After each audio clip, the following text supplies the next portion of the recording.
बच्चों की उम्र बढ़ती जा रही है लेकिन उनकी मैरिज नहीं हो रही है। शादी डिले होना एक पेनफुल फीलिंग होती है दोस्तों। क्या कारण है कि आपके बच्चों की शादी रुक रही है? कभी कभी बच्चे खुद शादी करना नहीं चाहते, अच्छे रिश्ते नहीं आ रहे, जो आपका मीडिएटर है वो अपना रोल प्ले अच्छा नहीं कर रहा। दोस्तों, रिश्ते नहीं आ रहे हैं और रिश्ते आने के बाद में आगे बात नहीं बढ़ रही है। रिश्ते कैसे आते हैं दोस्तों? 5 तरीके से रिश्ते आते हैं। समाज से आते हैं रिश्ते, रिश्ते आस पड़ोस से रिश्ते आते हैं, हमारे रेफरेंस से रिश्ते आते हैं, दोस्तों से रिश्ते आते हैं और सोशल मीडिया से रिश्ते आते हैं। इन सभी का जो बैलेंस करने वाला आपके घर में दिशा है वह है पूर्व दिशा। यदि आपके घर का दोस्तों पूर्व दिशा गड़बड़ हो गया तो रिश्ते आने बंद हो जाएंगे। वहां की गड़बड़ क्या करते, आमतौर पर वहां टॉयलेट बन जाता है या वहां पर आपने स्टोर रूम बना दिया तो आपके ये प्रॉब्लम हो सकती है। तो स्टोर रूम को आप तुरंत हटाइए। यदि टॉयलेट बन गया, मैं तो आपको ये कहता हूं कि आप इसको रिमूव कर दीजिए। और यदि आप किसी कारण से इसको हटा नहीं सकते हैं तो उस टॉयलेट सीट के चारों तरफ ग्रीन कलर का एक 4 इंची का टेप लगा दीजिए।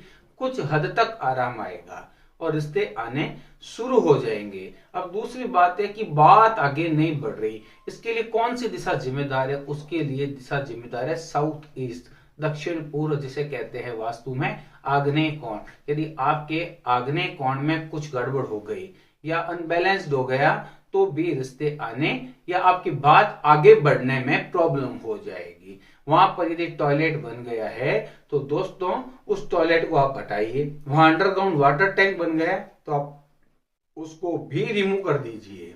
और यदि आप नहीं हटा सकते हैं तो उस टॉयलेट के चारों तरफ 4 इंची की एक रेड टेप लगा दीजिए। दोस्तों, काफी हद तक इसका अच्छा प्रभाव आएगा। पानी का टैंक बन गया है या दूसरी आग्नेय कोण में समस्याएं उत्पन्न हो गई है तो वहां रेड बल्ब भी लगा सकते हैं, उससे भी दोस्तों आराम आएगा। अब तीसरी जो बात आती है कि रिश्ते आ ही नहीं रहे या बच्चा मान नहीं रहा है शादी के लिए, तो आप अपने घर का साउथ और वेस्ट बैलेंस कीजिए। दोस्तों, साउथ वेस्ट दक्षिण और पश्चिम अर्थात नैऋत्य कोण, उस नैऋत्य कोण में यदि टॉयलेट बन गया है या अंडरग्राउंड बन गया है तो आप परिवार में तो लड़ाई झगड़े शुरू हो जाएंगे, मनमुटाव शुरू हो जाएंगे और रिश्ते भी नहीं आएंगे। बच्चा भी रूड हो जाएगा आपका, वो शादी के लिए तैयार नहीं होगा।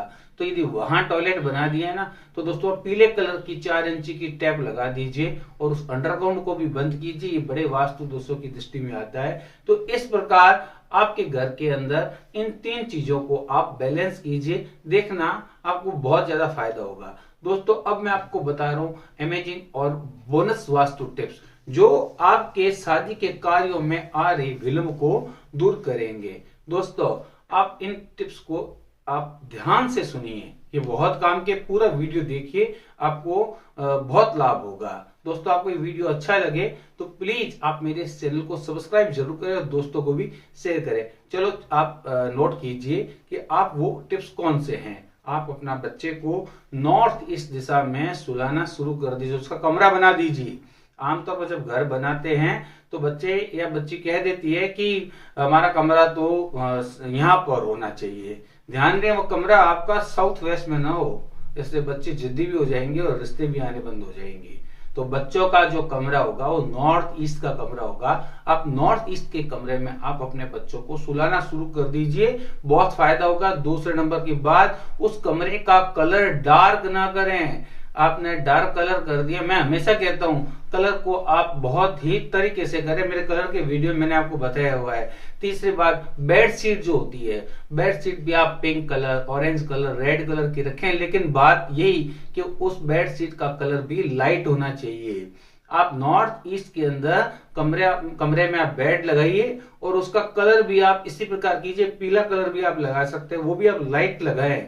और चौथी बात, उत्तर और पश्चिम से वायव्य कोण भी कहते हैं, वहां चाकू है, छुरी है, नेल कटर या तीखी और कोई ऐसी चीजें हैं, आप वहां से हटा दीजिए। आपके लिए बहुत फायदेमंद रहेगा। बच्चे की जल्दी से शादी जो होती है उसके योग भी बन जाते हैं। ऐसे छोटे छोटे से टिप्स से आप इनको अपनाइए। और नॉर्थ ईस्ट जो होता है वो उसको आप साफ सुथरा रखिए, वहां से गंदगी है, वहां स्टोर बना हुआ है, कूड़ा कचरा रखा है, तो वहां से आप नॉर्थ ईस्ट, आप इसको वहां से हटा दीजिए। और छठी और महत्वपूर्ण बात दोस्तों, घड़ी, समय, समय बहुत महत्व रखती है दोस्तों। जहां समय की बात आती है तो समय हमेशा आपके घर का सही होना चाहिए, ना आगे होना चाहिए ना पीछे होना चाहिए। नॉर्थ वेस्ट, उत्तर और पश्चिम से आप घड़ी को हटा दीजिए। एक साथ ही बात घड़ी के संबंध में बता रहा हूँ, घड़ी को गिफ्ट में आप लेन देन न करें।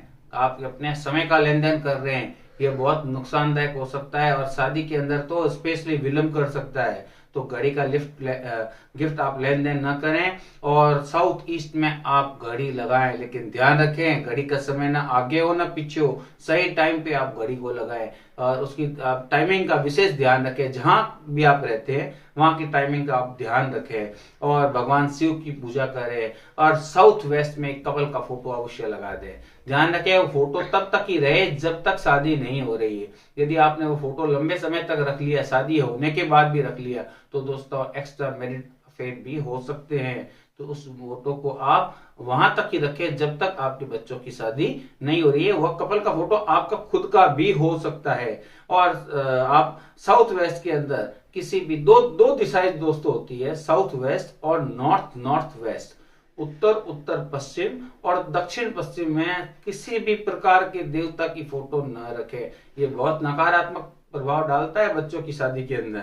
तो वहां से आप देवताओं की फोटो को हटा दें और आपके घर की पूर्व दिशा में एक पेड़ का, एक पौधों का फोटो लगाए जिसमें खूब सारे फल हो, जिसमें खूब सारे फल और फूल दोनों लगे हो, तो बहुत अच्छा माना जाएगा। इस प्रकार ऐसा करेंगे तो आपके घर की इष्ट दिशा बहुत मजबूत होगी और वहां के जो दोष है वो भी दूर हो जाएंगे। और साउथ ईस्ट में यदि आईना लगाए दोस्तों, साउथ ईस्ट आग्नेय कोण में, उस आईने को आप रिमूव कर दें। यह भी आपके लिए एक अच्छी रेमेडी होगी। और एक मस्त टिप्स बता रहा हूं, साउथ वेस्ट में आप, साउथ वेस्ट दक्षिण और पश्चिम में आप लव बर्ड का फोटो लगा दीजिए दोस्तों। आप देखना आप इन सारी रेमेडीज को करेंगे दोस्तों। मैं हमेशा एक बात अवश्य कहता हूं मेरे वीडियो के अंदर कि ये जो मेरे कोई उपाय वास्तु के हम आपको कोई उपाय बताते हैं, ये कोई मैजिक नहीं होता है। लोग इसको मैजिक समझ लेते हैं कि आज किया और कल इसका परिणाम आ जाएगा। आपको गाइड करने की गारंटी है कि यदि आप ऐसा करते हैं, आपके घर के अंदर आप वास्तु के अनुसार परिवर्तन करते हैं और आपके घर के इंटीरियर में कुछ परिवर्तन करते हैं, तो प्रकृति आपको सहयोग करती है और आपके अच्छे परिणाम और एक सकारात्मक ऊर्जा का संचरण आपके घर में होता है। मैं हमेशा मना करता हूं आप अंधविश्वास पे भरोसा न करें। ये बिना तोड़फोड़ के छोटे जो वास्तु के टिप्स है, आप मेरे ये वास्तु के टिप्स को अपनाइए। अपने दोस्तों को ये वीडियो शेयर कीजिए, परिवार में शेयर कीजिए। बच्चों की जो शादी की प्रॉब्लम्स है, मैं समझता हूं आप इन वीडियो को मेरे देखेंगे, इन अपने वास्तु के रूल्स को अपनाएंगे तो आपको बहुत फायदा होगा। मेरे वास्तु के चैनल से लगातार बने रहिए और मेरे vastu channel vastu with Rajesh Vyas YouTube पर आप अभी इसको सर्च कीजिए और सब्सक्राइब कीजिए। थैंक यू दोस्तों।